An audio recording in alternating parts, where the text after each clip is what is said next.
We had a peace walk in India for 7,500 kilometers. We walked. It took us 1 year and 4 months to finish.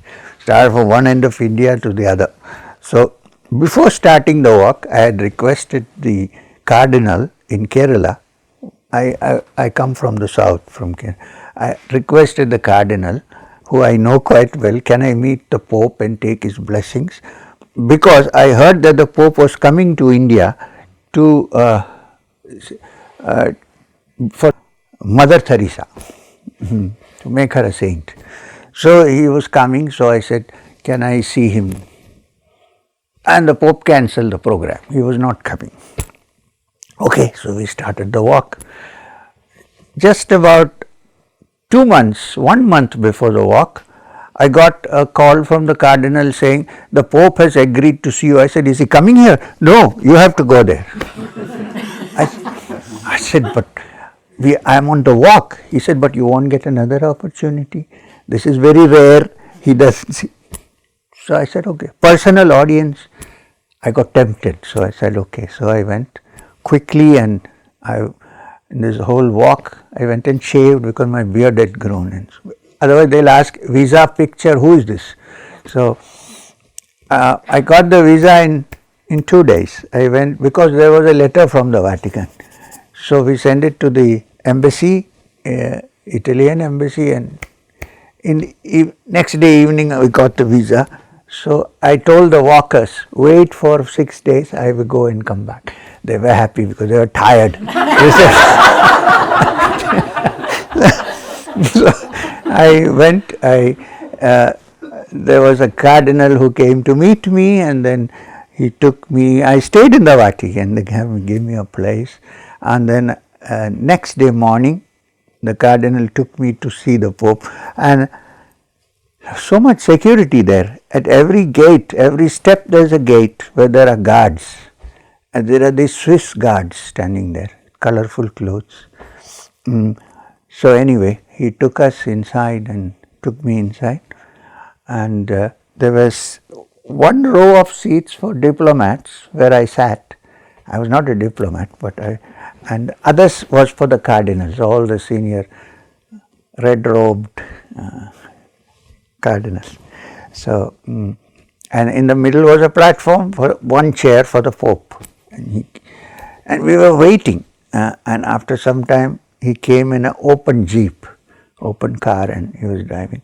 You should see the people. My God, I've never seen. There were thousands of people in the square. I was sitting here, of course, but down in the square, thousands of people. And each country was shown by a flag, separate enclosures. And they were going hysterical. As soon as the jeep came, Papa, Papa, Papa. So, and sometimes he stretched his hand out and touched somebody, full finished. And he came and stopped, and he walked in, and he sat on the chair, and there was some reading going on. At the end of the reading, I was supposed to see him. So the reading was going on in Italian, and then, but this Pope is from Argentina, yeah. So it was going on, and then it was translated by somebody standing next to him. But one thing I liked, among the things he said, one thing I really liked, he said, every saint has a past, and therefore every sinner has a future. Very nice. That's the one thing I liked, other things, okay. So, other things, he was reading the Bible, so I know what he was reading. So, then first he met the cardinals, and the cardinals were supposed to go up to 3 steps, meet him, kiss his hand, speak for 1 minute, 2 minutes, gone, because there are guards there. So then the man standing near to him whispered into his ear something. So he looked. So I thought, they're going to ask me to go up. he came down. I was sitting there, so I stood up. So that other man was with me, the Monsieur who came with me. I stood up and he said, God bless you. And then this man started telling him about me and about the walk in Italian, like a song, like a beautiful song. So he only spoke for 1 minute, and the Pope said in English, I know. And he said, it's a wonderful thing you're doing, walking for peace. That's what Jesus Christ wanted, peace, and we are not in peace, we are in war. So it's a wonderful thing you're doing. So he put his hands and blessed me. It's all there, the pictures are there on the internet. He put it on my head, and then I said, in India our greeting is like this. So he said, we pray like this, you greet like this. So then we greeted. And I gave a copy of my autobiography to his secretary, and he said, when I was leaving, I asked, does His Holiness read? He said, yes, he reads. So I came out. But that is not the funny thing was, as soon as he went off, after that he didn't wait, he just went. There were some diplomats, the guard said, there is no time to meet now. So when I came out, the several people who were standing there who could not touch him, they started pulling me. That was the one. This, catching my hand, I just touched the Pope.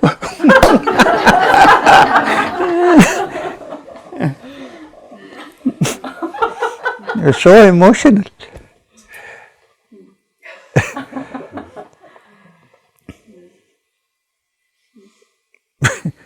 But it was a great experience.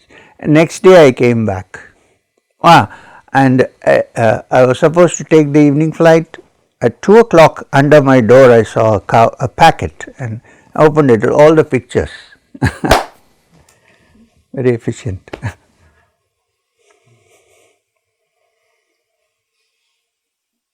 I think this Pope is doing some good things. And he's the first, I think he's from Argentina. There have only been 2 popes outside Rome, one Polish and now Argentine.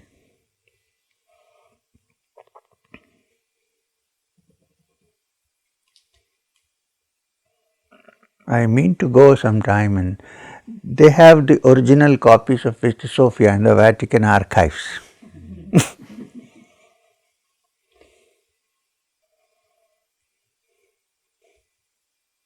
Oh, it's 12:15. It's okay. Did I waste time?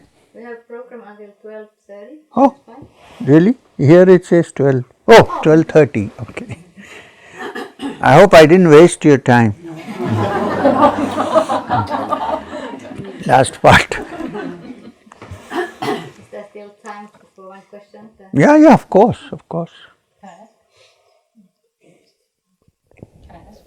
Okay.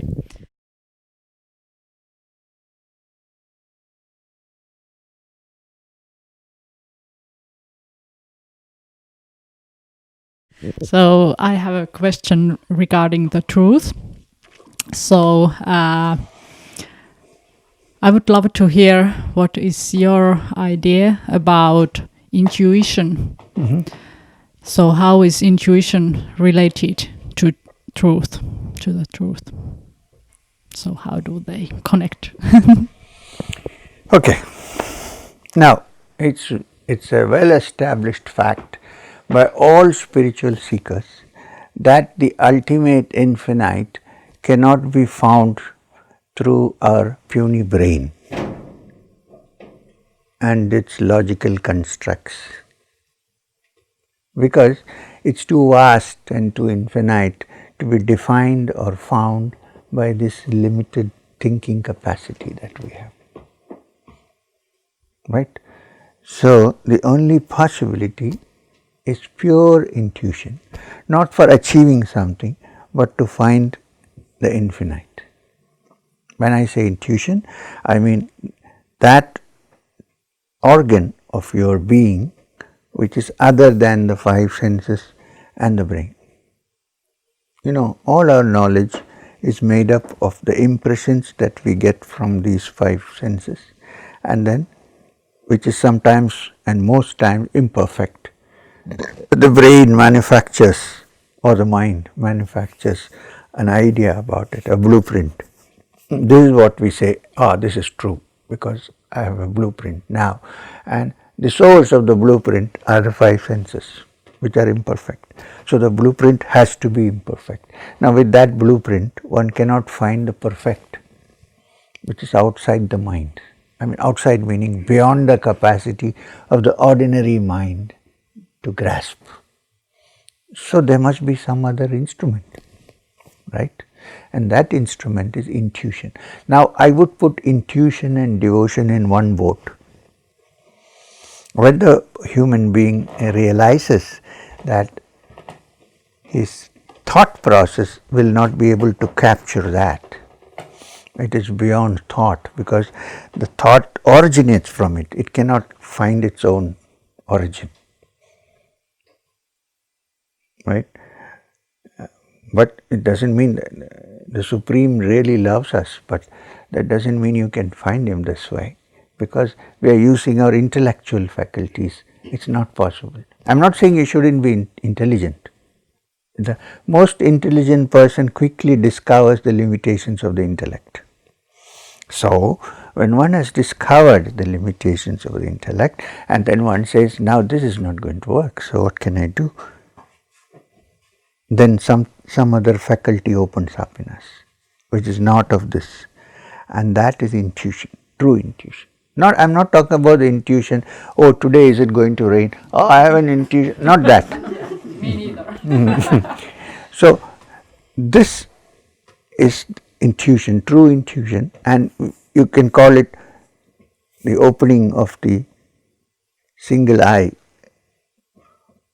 not physically, the separating of the curtains. But this comes usually only when you surrender, after understanding that whatever you do with, whatever circus you do with your ordinary mind, it cannot touch it. Then if it cannot subside, and it subsides, the other opens up. That is the intuition towards the divine.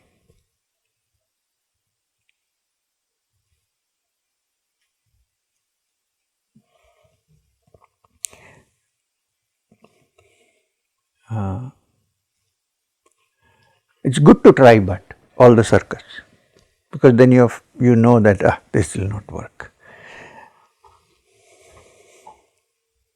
And then when the mind subsides and becomes quiet, and then there is only pure devotion left, there is nothing else, and intuition, that is called intuition.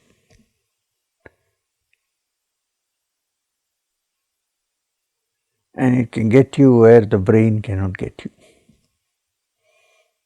you.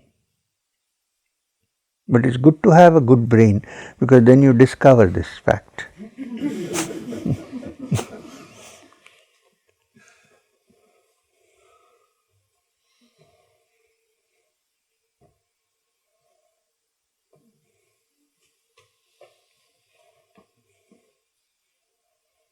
I was the other day reading some intimate experiences people had with Albert Einstein. I was very surprised to see that when a scientist asked him, can physical science discover the ultimate? He said, no. No, he said. So he said, then what? He said, I don't know. But definitely not this. That was a sign of a mature mind, which didn't want to. He could have said, yeah, we can find. No.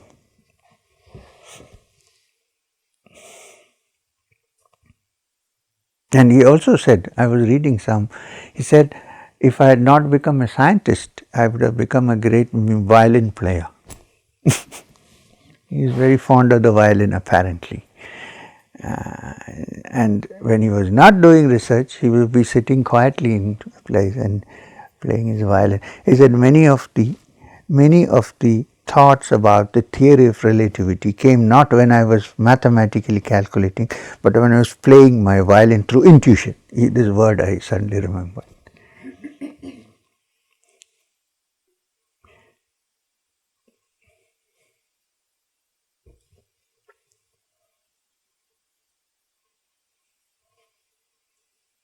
So therefore, music is very important.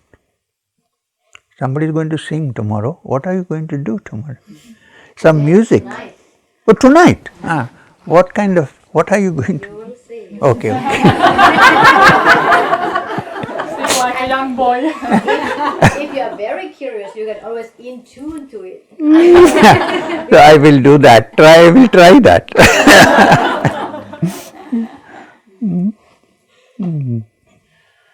Okay. So tonight. I thought it was tomorrow.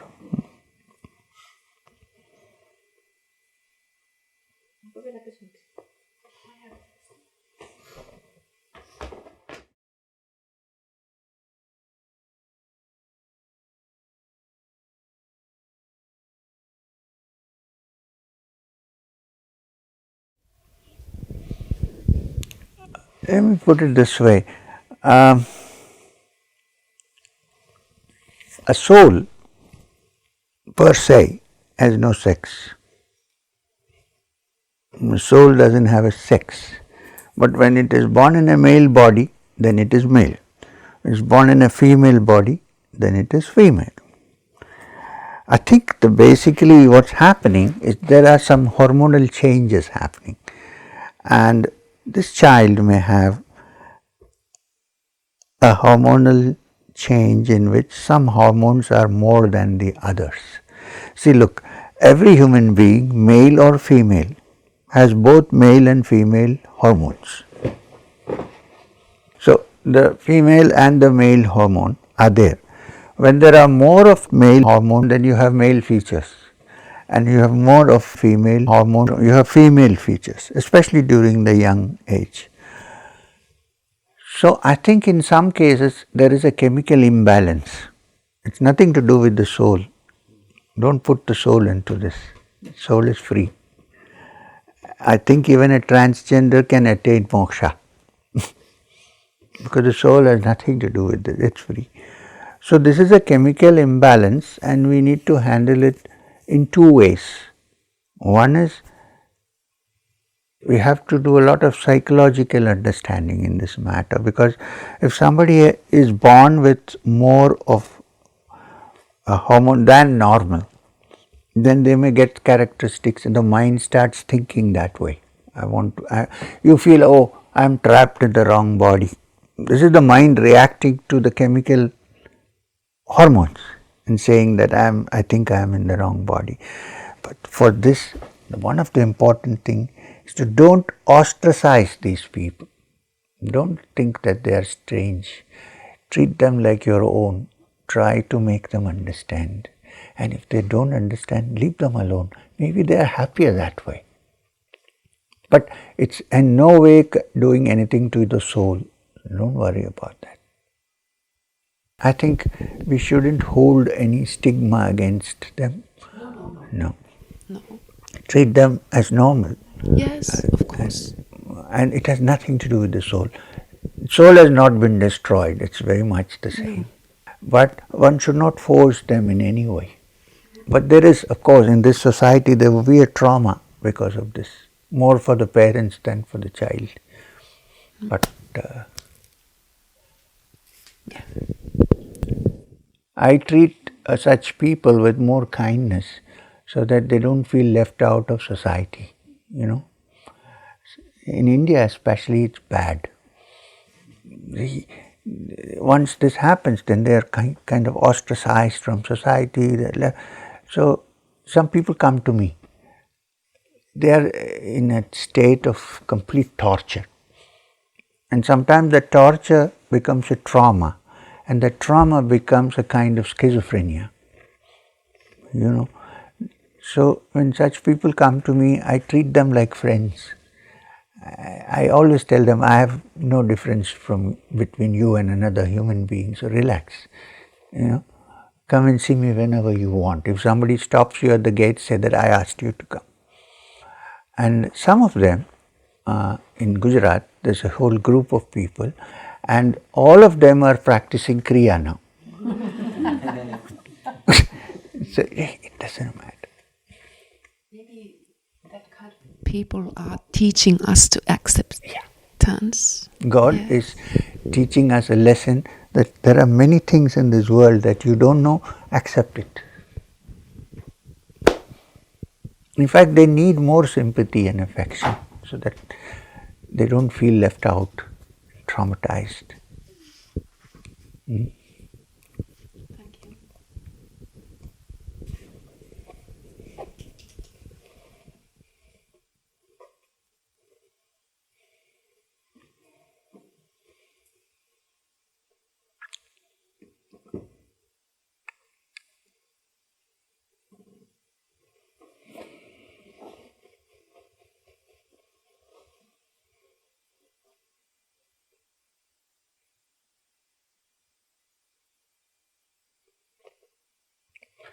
You said your son is 24 years old. You don't look like, how old are you? Huh? 51? Yes. So do you do Kaya Kalpa?